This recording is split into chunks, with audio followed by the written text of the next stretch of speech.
Je me base sur une pratique qui s'appelle la psychophonie, que j'étudie depuis quelques années, et donc qui est vraiment une pratique basée sur le corps, sur les sensations, et qui permet de prendre des repères dans le corps et comment le corps et la disponibilité dans le corps vient construire et permettre la construction de la voix.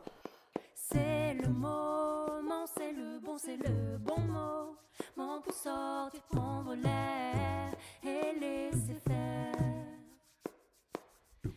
J'ai un axe pour chaque atelier. Donc d'abord, ça passe par le corps. On va mettre en mouvement, on va mettre en disponibilité le corps physique, de l'espace de résonance qu'on a envie d'explorer.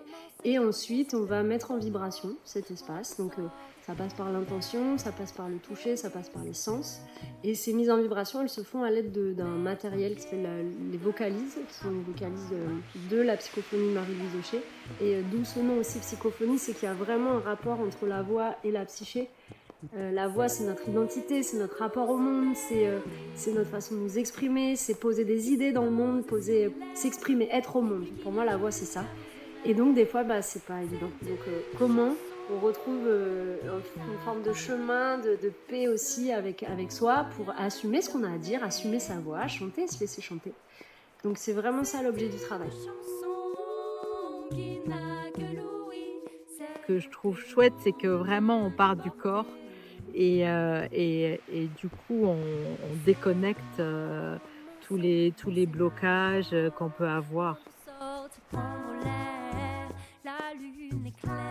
C'est un travail plus en profondeur en fait. On n'est pas sur un objectif à court terme d'arriver à faire telle ou telle chose, mais plus sur l'idée de creuser le sujet, de faire ce travail intérieur, de relier la voix, le corps.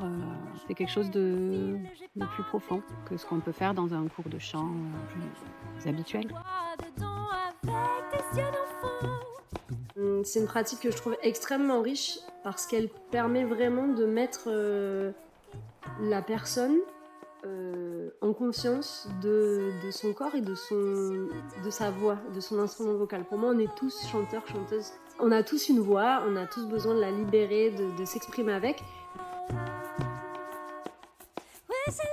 Ça me porte, ça m'amène de la joie. Et c'est comme si c'est quelque chose qui est un peu au-delà de moi, que je connais pas.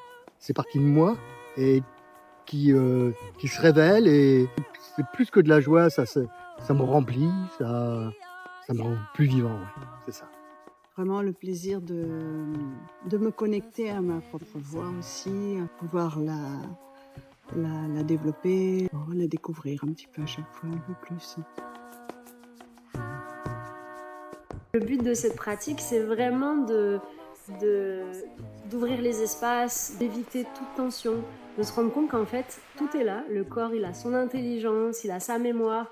Dès qu'on fait appel à des souvenirs, à des sensations agréables, à nos sens, en fait, il y a tout un terrain favorable pour que la voix se déploie. C'est pas quelque chose qui requiert une technique. On cherche pas la performance vocale, on cherche à trouver son propre son, sa propre résonance, et après, ça nous permet d'être complètement libre de faire ce qu'on veut. C'est aussi une pratique qui peut émouvoir parce qu'on se met en contact aussi avec quelque chose de la profondeur de l'être. C'est des espaces qu'on n'a pas forcément l'occasion ou l'habitude d'explorer. Et à chaque fois que je donne un atelier, c'est extrêmement riche parce que je vois des individus qui ont des choses à exprimer très personnelles, très singulières et qui ressortent très souvent avec le sourire et des espaces ouverts. Et c'est hyper gratifiant pour moi de faire ça. Sur cette terre.